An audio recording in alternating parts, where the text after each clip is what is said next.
தமிழ் உறவுகளுக்கு வணக்கம். பாலச்சந்திரன் ஐஏஎஸ் அவர்களின் ஒரு பண்பாட்டின் பயணம் சிந்து முதல் வைகை வரை அறிமுகம் தொடர்கிறது. இந்திய துணைக்கண்டத்தின் மேற்கு மற்றும் வடமேற்கு நிலப்பகுதிகள் சார்ந்த தமிழர்களின் பழங்கால அனுபவங்களை சங்க இலக்கியம் தன் மேல் நினைவுகளால் மீட்டெடுக்கிறது என்றே தோன்றுகிறது. இதன் விளைவாக சங்க இலக்கியத்தின் நிலப்பரப்பு நாம் வழக்கமாக அறிந்து வைத்திருக்கும் தொடர்ந்து கூறி வரும் வடவேங்கடம் தென்குமரி என்ற தமிழ் கூறும் நல்லுலக எல்லைகளை விட இன்னும் மிக விரிவானது என்பது புலனாகிறது. எதிர்பாராமல் கிடைத்த புதிய அகழாய்வு தடயங்களின் பெருக்கமும் அதே நேரத்தில் வடமொழி இலக்கியங்களில் காணப்படும் நகர்மைய இலக்கிய தரவுகளின் வெற்றிடமும் சிந்துவெளி புதிரை சிக்கலாக்குகிறது என்றால், நெடுந்தூர மேல் நினைவுகளுடன் கூடிய துல்லியமான இலக்கிய சித்தரிப்பும் அதே நேரத்தில் நகர்மைய பண்பாட்டுக்கான அகழாய்வு தடயங்கள் அதிகமில்லாத குறைபாடும் தமிழ் புதிரை மேலும் ஆழமாக்குகிறது.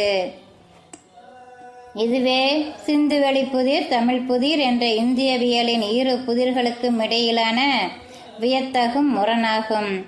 சர் ஜான் மார்ஷல் போன்றோர் வட்டார பண்பாடு என்ற வலையில் விழாமல் ஹரப்பா மொஹஞ்சதாரோ தடயங்களை ஒரு செம்புகால நகர்மய நாகரீகத்துக்கான அடையாளமாக முன்னிறுத்தியது மிகச் சரியான முன்னெடுப்பு. அதே நேரத்தில் சிந்துவெளி பண்பாட்டின் கண்டுபிடிப்புக்கு முன்பே ஆதிச்சநல்லூர் போன்ற இடங்களில் கிடைத்த தடயங்களை தீவிரமாக மேலும் புலன் விசாரிக்காதது பெரும் குறையே.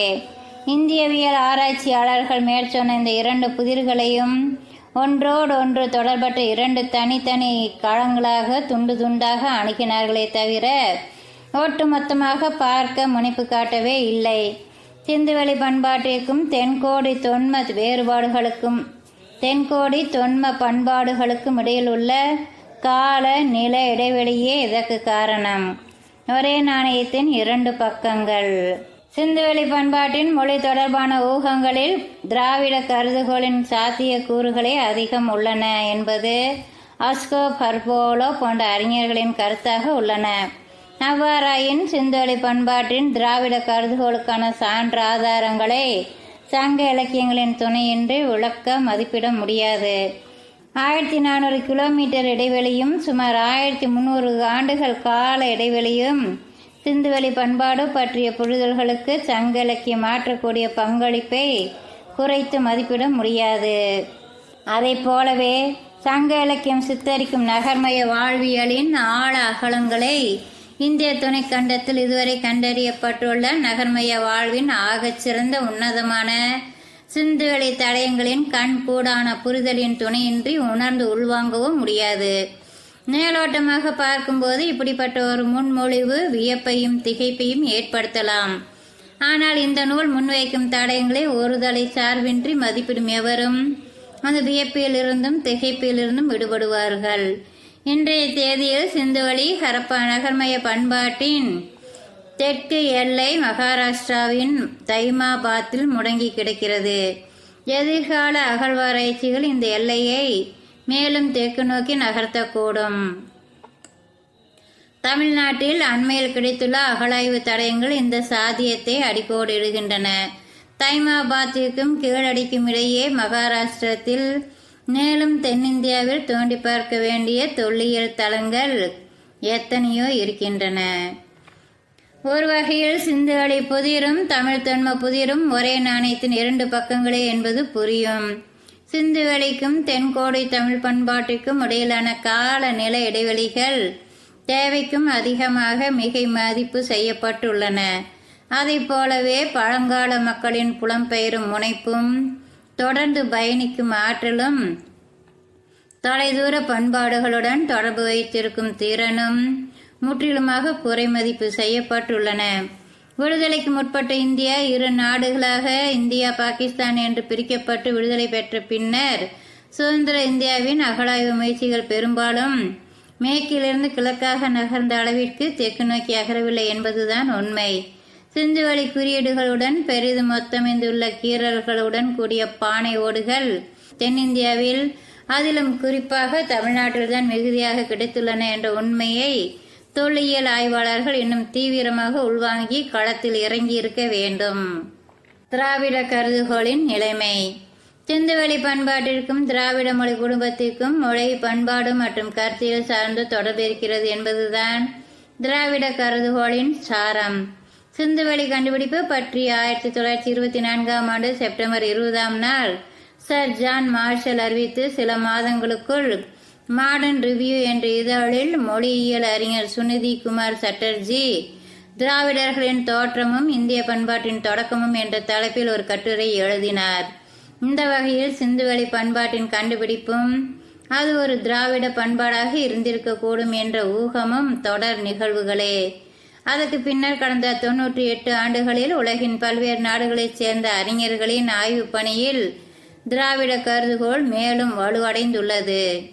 சிந்துவெளி மக்களின் மொழி பற்றிய ஆய்வாளர்களிடையே கருத்தொற்றுமை இல்லை என்பது உண்மை. ஆயினும் சிந்துவெளி பண்பாட்டின் மொழி அடையாளம் பற்றிய கருதுகோள்களில் சாத்தியக்கூறுகள் அதிகம் உள்ளதாக கருதப்படுவது திராவிட கருதுகோள்தான். இரு மொழி பொறிப்புகள் ஏதேனும் கிடைத்திருந்தால் இந்த ஊகங்களுக்கு இடம் இருந்திருக்காது. இது நாள் வரையில் அனைவரும் ஒப்புக்கொள்ளத்தக்க வாசிப்பு. சிந்துவெளி மொழியை அடையாளம் காட்டக்கூடிய நேரடி ஆவணங்கள் எதுவும் இல்லை என்று ஆன பின்னர் அடுத்து ஆகக்கூடிய செயல்முறை என்னவென்று பார்க்க வேண்டும். இந்த இடத்தில்தான் துணைநிலை சான்றுகள் கவனம் பெறுகின்றன. பல்வேறு துறைகள் சார்ந்த துணைநிலை சான்றுகளின் உதவியுடன் சிந்துவெளி பண்பாட்டின் மொழி ஏது என்ற கேள்விக்கான விடையை நோக்கி நகர முடியுமா என்று பார்க்க வேண்டும். திராவிட கருதுகோளின் பார்வையில் இந்த சிக்கலை அணுகும்போது ஓர் அடிப்படையான தேவை பற்றிய புரிதல் இன்றியமையாதது. சிந்துவெளி பண்பாட்டின் தனித்துவமான சில கூறுகளை தற்கால திராவிட தமிழ் பண்பாட்டு சூழலிலும் அதை போலவே அப்பண்பாட்டின் தனி அடையாளம் என்று கருதத்தக்க சில கூறுகளை சிந்துவெளி நிலப்பரப்பிலும் பண்பாட்டு பரப்பிலும் கண்டறியும் இருவழி சோதனை ஒன்று நமக்கு தேவைப்படுகிறது. அந்த சோதனையில் நாம் எந்த அளவுக்கு வெற்றி காண்கிறோமோ அந்த அளவுக்கு சிந்துவெளி பண்பாட்டின் திராவிட மொழி குடும்ப தொடர்பு பற்றிய கருத்தாக்கம் மேலும் தெளிவாகும். சிந்துவெளி பண்பாடு திடீர் மரணம் அடையவில்லை, மாறாக அது படிப்படியாகவே நலிவடைந்தது என்பதற்கான புதிய சான்றுகள் கிடைத்து வருகின்றன. எனவே சிந்துவெளி பண்பாட்டு மக்கள் இரவோடு இரவாக கூண்டோடு அழிந்தனர் என்றோ அல்லது தங்களது பண்பாடு பற்றி எவ்வித விதமான மீள் நினைவும் எஞ்சாத அளவிற்கு ஒரு கூற்று நினைவிழிப்பிற்கு உள்ளானார்கள் என்றோ முடிவுக்கு வர எந்த தர்க்க நியாயமும் இல்லை. சிந்துவெளி பண்பாட்டின் மறைவுக்கு காரணம் என்ன என்ற கேள்வியை விட அப்பண்பாட்டு மக்களுக்கு என்ன நேர்ந்தது, அம்மக்கள் எங்கே போனார்கள், அம்மக்களின் அடையாளங்களை பண்பாட்டு கூறுகளை இன்றைய நிகழ்கால இந்திய பண்பாடுகளில் மீட்டுருவாக்கம் செய்ய முடியுமா என்ற கேள்விகள் முக்கியமானவை. இந்திய துணைக்கண்ட பண்பாடு பற்றிய சரியான புரிதலை நோக்கிய நகர்வில் இந்த கேள்விகளை தவிர்க்க முடியாது. சிந்துவெளி பெருநகரங்களுக்கான தடயம் வேத இலக்கியங்களில் இல்லை என்பதால் ஏனைய இந்திய செவ்விலக்கிய மற்றும் வாழ்வியல் மரபுகளில் சிந்துவெளி பண்பாட்டின் எச்சங்களை கண்டறிய முடியாது என்பது பொருள் அல்ல. இறுதிக்கட்ட ஹரப்பா காலம், ஹரப்பா பண்பாட்டிற்கு பிந்தைய காலம், வரலாற்றின் தொடக்க கால இந்திய பண்பாடுகள் என்ற தொடரோட்டம் பற்றிய தேடலை வேதங்களிலும் பழமையான வடமொழி இலக்கியங்களிலும் சிந்துவெளி பண்பாட்டின் ஒத்திசைவு கூறுகள் வெகுவாக இல்லை என்ற ஒற்றை காரணம் கட்டுப்படுத்த இயலாது, கட்டுப்படுத்தவும் கூடாது.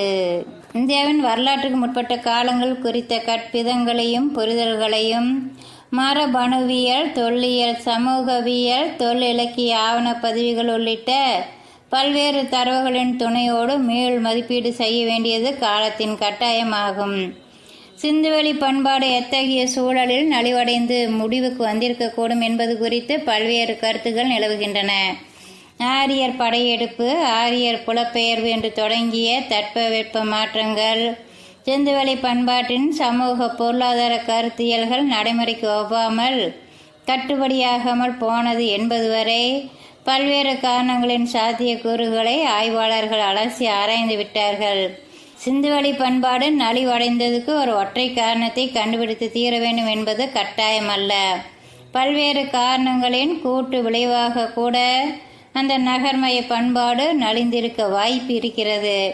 மேலும் அந்த காரணத்தை கண்டுபிடிப்பதோ அல்லது ஊகிப்பதோ இந்த நூலின் மைய நோக்கமும் அல்ல. சிந்துவெளி மக்களின் மொழி பல்வேறு அறிஞர்களும் ஏற்கனவே கூறியுள்ளதைப் போல திராவிட குடும்பத்தை சேர்ந்தது. தொல் தமிழ் இலக்கிய மற்றும் வாழ்வியல் மரபுகள் இந்த கருதுகோளை வழிப்படுத்த உதவும் என்ற கருத்தியலின் அடிப்படையில் புதிய சான்றாதாரங்களை முன்வைத்து திராவிட கருதுகோளை மேலும் வலுப்படுத்துவதே நூலின் நோக்கமாகும். நூல் அறிமுகம் தொடரும். மீண்டும் சந்திப்போம். நன்றி நண்பர்களே.